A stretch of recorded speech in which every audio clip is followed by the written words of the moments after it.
Slenderman is arguably the biggest piece of internet horror to ever exist. But how did it get so big? And what would cause its catastrophic fall? Well, it all started with two photos on the forum. Something awful. A user named George made a new thread named Creating Paranormal Images. The aim was simply to share his love with Photoshop paranormal photos with anyone else that also shared the same interests. For some reason, a lot of sources claimed that this was a competition, but that's just not true. Many people shared their creations on this thread with varying degrees of quality.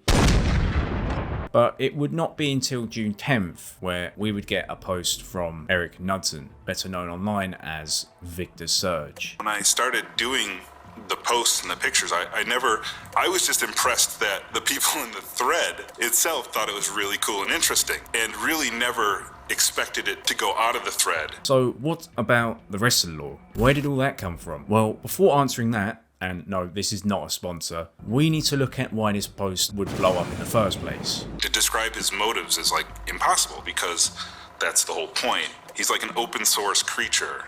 You can ascribe to him whatever trope or whatever you find frightening. And that's, I think, part of his appeal to a mass audience. And because of this, many people would make their own attempts at adding lore, and before you know it, you have a new folklore with lots of different stories. And it would only take 10 days for this to happen to Slenderman. Marble Hornets. This is a very early example of an ARG, which revolves around the operator. Marble Hornets is from the perspective of Jay Merrick, a film student who is logging his studies of what happened to his friend Alex and the incomplete film project called Marble Hornets. It starts with Jay investigating found footage tapes from the production, where he notices the reoccurrence of a certain tall, slender man. Get it? Soon enough, this figure begins to haunt Jay too, with his constant exposure to it causing his psychological decline. This is referred to as Slender Sickness, and it is one of the many additions that Marble Hornets added that you will see reoccur through other people's iterations of Slenderman. But they didn't just add Slender Sickness for shits and giggles. It is a key device in Marble Hornets' ability to scare and drive the story forward.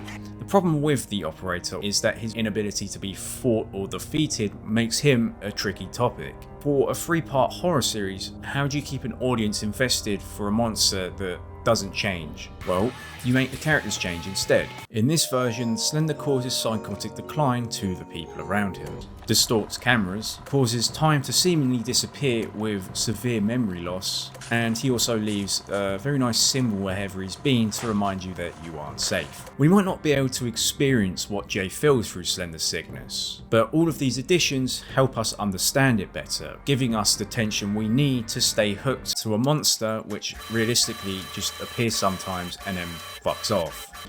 One thing to note is, due to the short amount of time between the Marble Hornets and original Slender post, a lot of people get the lore mixed up and they also think that Marble Hornets is the origin. And you'll continue to see traces of it in other Slender media that we will cover in this video. Marble Hornets would grow into its own niche before its absolute explosion around 2010. But it didn't just attract an audience. It inspired creators. 3 of those creators named their series EverymanHYBRID, and they took direct inspiration from Marble Hornets. EverymanHYBRID starts off as an amateur fitness YouTube channel, but things quickly seem off when glitches related to Marble Hornets and even sightings of Slender start happening very early on. That is until the video public service announcement, where the boys explain that they have been pranking us. But some of these sightings are someone else. Another prankster, in their words. Other problems, such as recordings they don't know exist and that are strangely edited being uploaded to the YouTube channel, show us hints that maybe this prankster is the real deal. And it doesn't end there. As the series goes on, they introduce more paranormal characters.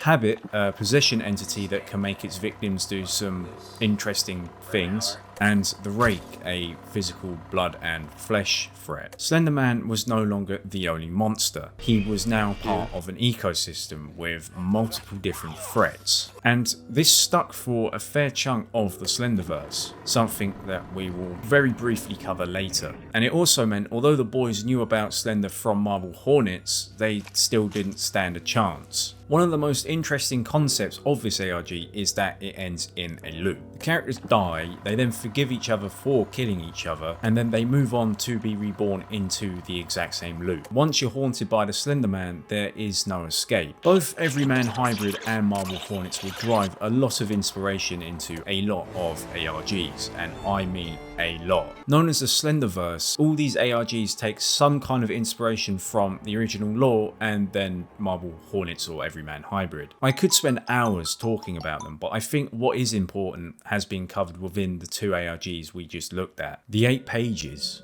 This is where Slender went mainstream, and it is clear to why. The game is simple. You're in a forest, Slender is chasing you, and you have to hunt down and collect 8 pages to win. This is something that anyone with 2 brain cells and a pair of hands can play. Mark Hadley, or Agent Parsec, made this game taking inspiration from Amnesia: The Dark Descent, using tension and atmosphere to build horror instead of just jump scares, arguably making it more accessible, just like analog horror. Speaking of horror, it is amplified by the lack of any lore in this game specifically. You play as a girl named Kate who is driven to insanity by the end of the game because of Slender sickness. That's it. There is no new lore because it was all taken from the original post or Marble Hornets. This of course makes our mind try and connect the dots and make things up, meaning it's more scary, even with the poor graphic quality. And because of that, Mark had to divert players from looking at Slender too long. So he decided to make it that if you look at him too long, you die. That is the only new piece of lore.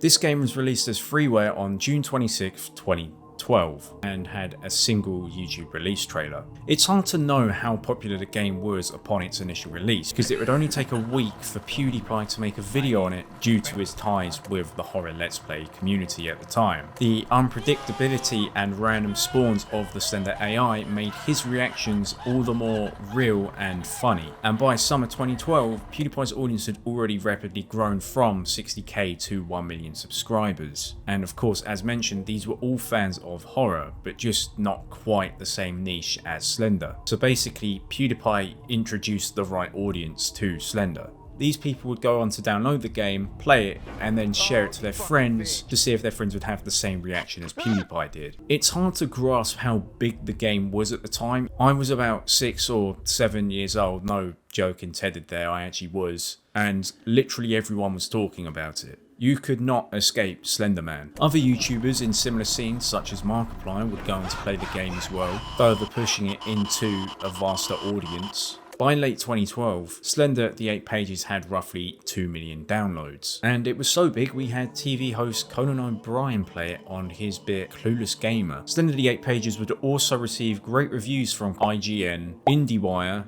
Eurogamer, and also everyone else, basically all just calling it horrifying and the best indie game of the year. Because this is how Slender went mainstream, a lot of people would associate the idea of not being able to look at him as part of Slender's lore, meaning the game mechanic that was added just simply because the graphics were bad would stick to the Slender name forever. And that includes Slender: The Arrival, the more official attempt at a Slender game that was released about 9 months after The 8 Pages. So this should have been an amazing game, right? Well, not quite. This game is very interesting to me. It was developed by Blue Isle Studios alongside Mark Hadley, who obviously made 8 Pages, produced by Eric Knudsen, who obviously created Slender, and then written by the creators of Marble Hornets, meaning everyone whose lore stuck or was considered canon had some kind of contribution to this project. You might say, what about EverymanHYBRID? But they definitely took some inspiration from them, as you will quickly see. But before that, I want to talk about the reception. This game was met with vastly mixed reviews, and once you understand the gameplay mechanic, you will understand why. You play as a woman named Lauren looking for her friend Kate, who has been turned into one of Slenderman's proxies. I think it's safe to say this is the same Kate from the 8 Pages. There are many new different locations as well as 2 new monsters. One, the Chaser, who is a proxy who, well, she chases you. The other monster is Charlie Matheson, a child. I think this is where they've taken inspiration from Everyman Hybrid. Hi guys, Alfie here. I realise now what I said about Everyman Hybrid was incorrect. Obviously Marble Hornets was taking inspiration from themselves, and Kate is supposed to be like Marsky in Marble Hornets. Other than that though, gameplay stayed vastly the same, with it just being 8 pages with a story. Because of this, it led to a lot of criticism because people felt that it was too repetitive for a story game, and that having the story also removed what made 8 pages work. So it basically just fumbled at everything it was trying to be better at. To add to that, the monsters in this game are just genuinely unfair, and IGN said it as well, so it must be true. To me, this is the plateau of Slenderman. Slender peaked between 2012 and 2014, and this being directly in the middle shows not much innovation, and that shows a problem that would further arise later on to become something that would end up killing the character. But this was only the start, because it was about to get a lot darker. May 31st, 2014, Waukesha, Wisconsin.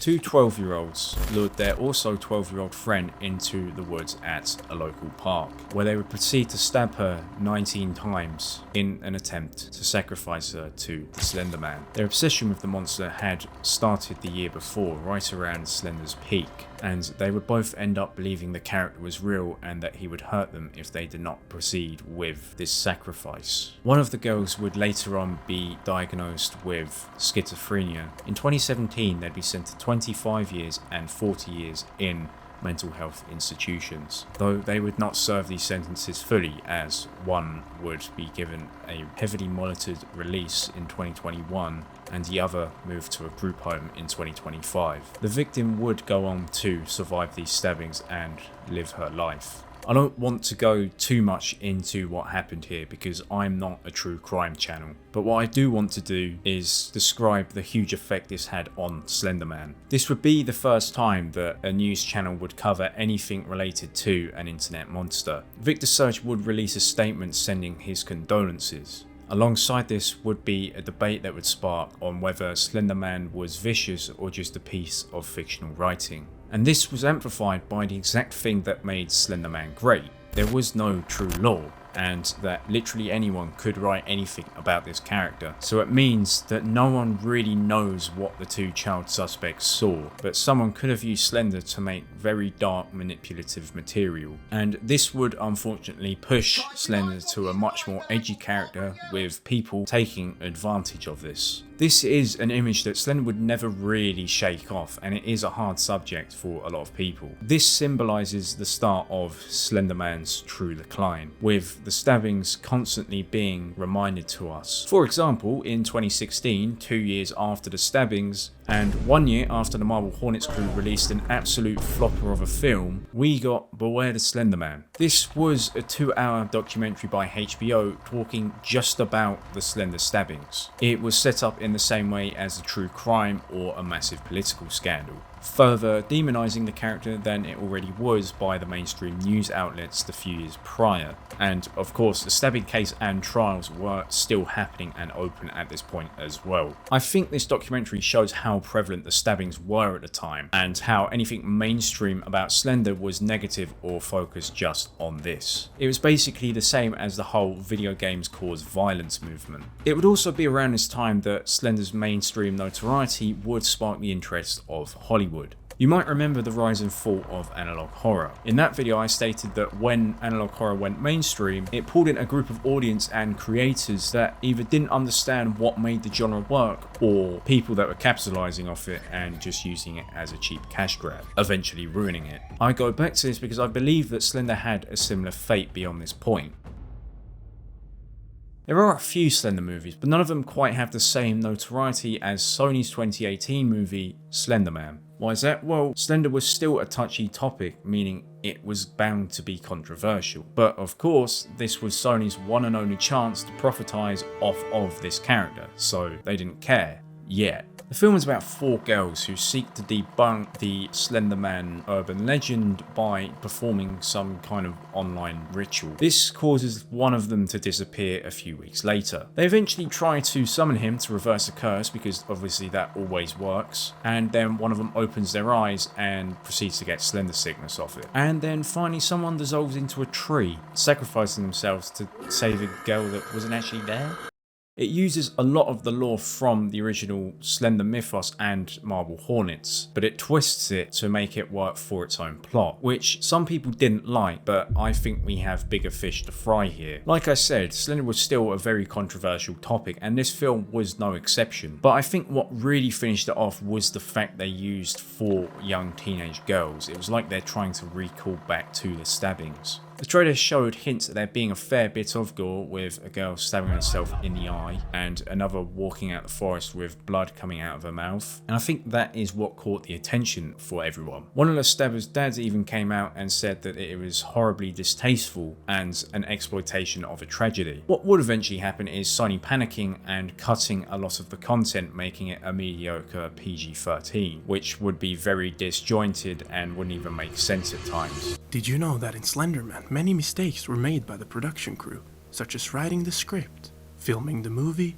and editing it to be viewed? The film would be met with poor reviews, and I mean poor reviews. And a lot of people agree that even if the content wasn't cut, it would still be a bad film, with tropes like bad cinematography. I mean, you can barely even see what's happening half the time because it's not well lit enough, but maybe that's just to hide the fact there's also bad CGI. This movie was destined to fail from the start, and that was just the last straw. This could have been a good revival for Slenderman if it was done right, but it wasn't. By this point, pretty much everyone had run out of ideas of what to do for the Slender character, and subsequently all of the ARGs we mentioned earlier would end between 2017 and 2019, so basically bang on when this film was released. And that means that by 2019, Slender was effectively a retired character. Although when I do say retired, there was definitely still a community around, otherwise you wouldn't be watching this video, would you? And even though it had its ups and downs, Slender ran so every other internet folklore could walk. We have the Backrooms now, and to me that is the successor, with it also being a folklore that was released on a forum with a vague mythos. I didn't cover everything in this video, I only covered what I thought were the key and important points. So if there is anything you would like to add or that I missed, please comment it down below. I'd love to hear what you think.